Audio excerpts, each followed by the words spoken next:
کس حوالے سے کیسے اس کی تیاری کریں گے اور کیا کیا اس کے مسائل ہیں. آج اس میں بات کرتے ہیں مختصر طور پہ گیس کی کہ ہم نے کون سے گیس تیار کرنے ہیں. دیکھیں گیس تیار کے آج جو چلتے ہیں نا عام طور پہ وہ ہوتے ہیں شارٹ, بہت زیادہ شارٹ. مثلا کتنی بڑی کتاب ہے, اتنا لینتھی سلیبس ہے, اس کے اندر سے ہم 5 سے 7 سوال بتا دیں, 10 سوال بتا دیں, وہ ایک رسکی کام ہوتا ہے. تو اتنے مختصر سے گیس نہیں ہوتا, ایک تکا ہوتا ہے, لگ گیا تو ٹھیک ہے, نہیں لگا تو بس فیل.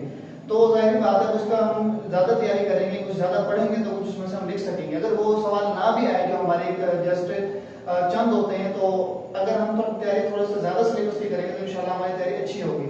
تو یہ جو گیس ہوں گے ہماری بک کی ترتیب سے ہوں گی, چیپٹر وائز ہوں گے سارے, تاکہ ان کو آپ کو کور کرنا بھی آسان ہو اور آپ کی تیاری بھی اچھی ہو. آگے ہم آتے ہیں چیپٹر نمبر سب سے پہلے 1 کی طرف کہ اس کے اندر سے کون کون سے ہمیں ٹاپک کرنے ہیں اور کن ٹاپک سے ہماری جو ہے وہ یہ تیاری کور ہو جائے گی. ٹھیک ہے, تو چیپٹر نمبر 1 ہے, اس کے اندر دیکھیں ہم تعلیم کا مفہوم, تعلیم کی تعریف. تعلیم کا مفہوم ہی پہلا ہمارا چیپٹر کا نیم ہے, اور اس کے اندر جو پہلا سوال ہے وہ تعلیم کا مفہوم ہے, تعلیم کی تعریف ہے. تعلیم کا مفہوم اور تعریف کی ملتی جلتی چیزیں ہوتی ہیں, لیکن مفہوم جو تھوڑا سا اس کو لینتھی کر کے ہمیں لکھنا ہوتا ہے کہ تعلیم سے مراد یہاں پہ کیا ہے. اس کے ساتھ جو تعریف ہوتی ہے اس کے اندر ہم نے جو چند مفکرین حضرات ہوتے ہیں جنہوں نے مختلف تعریفیں کی ہیں, کم سے کم 3 سے 4 تعریفیں ہم نے پیپر کے اندر لکھنی ہوتی ہیں. اس کے ساتھ تعلیم کے اسلوب, ذرائع, تعلیم کے بنیادی عناصر, اجزاء. اور عناصر اجزاء یہاں پہ بعض اوقات سیم ہو جاتے ہیں. ٹھیک ہے, ایک سوال سیم بھی آ سکتا ہے. اس کے علاوہ تعلیم کے ذرائع, تعلیم کے بنیادی عناصر, ان چیزوں کو آپ نے دیکھ لینا ہے. ٹھیک ہے, اب دیکھیں یہ چیزیں ایم سی کیوز کے اندر بھی آ سکتی ہیں, شارٹ کوسچن کے اندر بھی آ سکتی ہیں, تو ان کو ذرا آپ تفصیل سے دیکھنا ہے. ان سب کو آپ کے مکمل اگر اس ٹاپک کو دیکھ لیں گے مکمل چیپٹر آپ کا کلیئر ہو جائے گا. اب ایک چیپٹر کے اندر ٹاپک تو کافی زیادہ ہوتے ہیں, لیکن چند ٹاپک کو ہم کور کر لیں گے تو ہماری تیاری پیپر کے حوالے سے اچھی ہو جائے گی. چیپٹر نمبر 2 ہے ہمارا تعلیم کا فلسفیانہ پس منظر, جس کو سب سے مشکل چیپٹر مانا جاتا ہے کیونکہ فلسفہ تھوڑا سا مشکل ہے. تو اب اس کے اندر سے بھی چند ٹاپک کو ہم کریں گے, جسے فلسفہ کا مفہوم ہے, فلسفہ کا تعلیم کے مختلف پہلوؤں پر اثرات. ٹھیک ہے, فلسفہ کا مفہوم سب سے پہلے فلسفہ ہوتا کیا ہے, کیا سین ہے اس کا. اس کے بعد فلسفہ کی تعلیم کے مختلف پہلوؤں پر اثرات. ٹھیک ہے, فلسفہ اس کی تعلیم کے مختلف پہلو ہیں, ان پر کیا اثرات ہوتا ہے فلسفہ کے, اس کو بیان کرنا ہے. اس کے بعد ہمارا ہے عملی اطلاعات اور اہمیت. ٹھیک ہے, فلسفے کا عملی اطلاعات اور اس کے ساتھ اہمیت. اب دیکھیں یہاں پہ ایک سوال یہ بہت اہم ہے کہ اسلامی فلسفہ تعلیم, اسلامی فلسفہ تعلیم کیا ہے, اسلامی فلسفہ تعلیم کے ماخذ کیا ہوتے ہیں.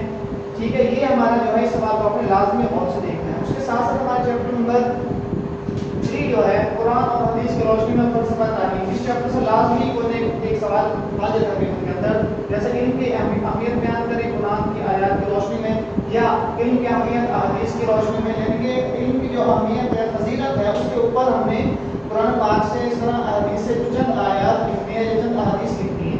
اس کے ساتھ ساتھ ہمارا اگلا ہوگا اسلامی نظام تعلیم اور تصور تعلیم. اس کے بعد اسلامی معاشرے میں مسجد کا کردار. یہ بہت اہم سوال ہے, مرتبہ پیپر میں آ بھی چکا ہے.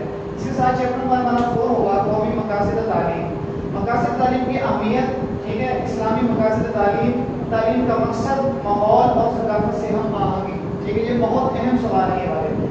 اور اس کے ساتھ ساتھ چیپٹر نمبر ہمارا 5 ہوگا مسلم مفکرین کے تعلیمی نظریات. جو مسلم مفکرین تھے جو بک کے اندر ہمارے شاہ ولی اللہ ہیں, ٹھیک ہے, رحمہ اللہ, اس کے امام غزالی رحمہ اللہ ہیں, ان کے جو تعلیمی نظریات تھے اور ان کی خدمات تھی, ان کی کیا تحریک تھی تعلیمی, اس کے اوپر یہاں پہ لازمی اس کے اندر سے ایک تو لازمی آ جاتا ہے اور 2 بھی کسی پیپر کے اندر آ جاتے ہیں. ٹھیک ہے, تو اس کو دیکھیں. اب یہ آپ امام غزالی ہیں, امام یہ شاہ ولی اللہ ہیں, علامہ ابن فضول ہیں, اور اس کے ساتھ ڈاکٹر علامہ ڈاکٹر محمد اقبال ہیں, اور مولانا سید ابوالعلا مودودی یہ ہیں. تو ان میں سے آپ اگر 5 کو نہ بھی کرنا چاہیں تو کم از کم آپ امام غزالی اور علامہ ابن فضول ان کو 2 کر لیں, یا امام غزالی ان کی تحریک کو اگر آپ نہ کرنا چاہیں تو شاہ ولی اللہ اور علامہ ابن فضول ان 2 کو آپ لازمی کر لیں. ٹھیک ہے, ان 3 میں سے 2 کو آپ نے لازمی کور کرنا ہے, تو انشاءاللہ آپ کے پیپر کے اندر جو بھی آئے گا ان سے کور ہو جائے گا. چیپٹر ہمارا 6 سے ہمارا اسلامی تعلیم کا آغاز, اسلامی تعلیم کا آغاز. ٹھیک ہے, کب ہوا, کیسے ہوا, کون سی تعلیمی تحریکیں تھیں جس سے تعلیم کا آغاز ہوا. اس کے بعد عام صلی اللہ علیہ وسلم کا طریقہ تعلیم, یعنی کہ عام صلی اللہ علیہ وسلم کا جو طریقہ تعلیم تھا اس کے اوپر ہم نے نوٹ لکھنا ہے. چیپٹر نمبر ہمارا 7 ہے برصغیر میں مسلمانوں کا تعلیمی نظام. برصغیر کے اندر مسلمانوں کا تعلیمی نظام تھا, اس کے اوپر کون سے ٹاپک آئیں گے. دیکھیں, برصغیر میں مسلمانوں کا نظام تعلیم, مغلوں کا نظام تعلیم, اس کے ساتھ ساتھ صوفیاء کرام کا برصغیر میں تعلیمی تربیت میں حصہ, یعنی کہ صوفیاء کرام کی تعلیمی ایک سرگرمیاں تھی, تعلیم کو جو رائج کیا گیا, اس کے اندر جو ہمارے شیخ بزرگان کرام تھے ان کا کس قدر حصہ تھا, اس کے بارے میں ہمیں تفصیل لکھنی ہے. چیپٹر نمبر ہمارا 8 ہوگا اس حوالے سے کہ ہم نے دیکھیں